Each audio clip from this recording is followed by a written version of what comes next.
নমস্কার, আমি শান্তনু মাইতি। কোনো কন্টেন্ট ক্রিয়েটার বা সোশ্যাল মিডিয়া ইনফ্লুয়েন্সার নই। কর্মসূত্রে আমি দেশের বাইরে থাকি বছরের বেশিরভাগ সময়। পেশায় আমি একজন মেরিনার। আজ আরজিকর মেডিকেল কলেজের ঘটনা কয়েকদিন ধরে সোশ্যাল মিডিয়ার দ্বারা দেখলাম বা শুনলাম।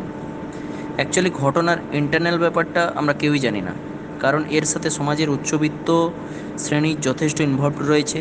This is the main fact, because they have too much black money, so they can stop every process and investigation. পশ্চিমবঙ্গের মতো একটা রাজ্য যেখানে মুখ্যমন্ত্রী নিজেই মহিলা, কিন্তু বর্তমান সময় মহিলাদের জন্য সর্বত্র আনসেফ। সত্যি কথা বলতে আমরা মনুষ্য জাতি অবশ্যই, কিন্তু ধীরে ধীরে আমাদের মধ্যে মান ও হুঁশ উভয়ই বিলুপ্ত প্রায়। সুতরাং আজকের দিনে দাঁড়িয়ে এই মর্মান্তিক নৃশংসভাবে খুন ও রেপ হওয়ার আমরা সবাই সাক্ষী রইলাম। একটা মানুষকে কতটা নীচ মানসিকতা হলে 10 জনের বেশি মানুষ তাকে অত্যাচার করেছে, অবশ্যই খুন করেছে, 100টারও বেশি কামড়, এটা কি সম্ভব? হ্যাঁ, অবশ্যই সম্ভব। সমাজে কিছু নরখাদক তাদের। সুতরাং আন্দোলন তো চলবেই সুবিচারের আশায়।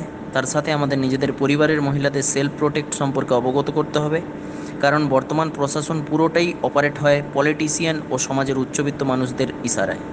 সুতরাং আশা আকাঙ্ক্ষাগুলো সুবিচারের কতটা ফলপ্রদ হবে তা তো আমরা কেউ জানি না।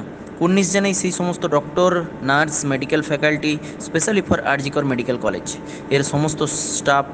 কারণ সোশ্যাল মিডিয়ার দ্বারাই জেনেছি, তারা বলেছেন এর শেষ দেখে আমরা ছাড়ব। প্লিজ এটা আপনারা জারি রাখুন এবং সমস্ত আন্দোলনকারী সাধারণ মানুষ আন্দোলনটা জারি রাখুন, কারণ আমার আপনার সমস্ত মানুষের প্রিয়জন আছে।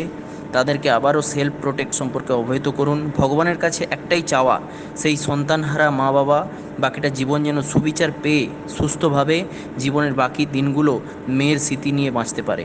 ধন্যবাদ সবাইকে। ভালো থাকবেন, ভালো রাখবেন, সুস্থ মানসিকতা নিয়ে বাঁচার চেষ্টা করবেন এবং অঙ্গীকার করবেন পরবর্তী প্রজন্মকে আমরা একটা সুন্দর পৃথিবী যেন দিতে পারি।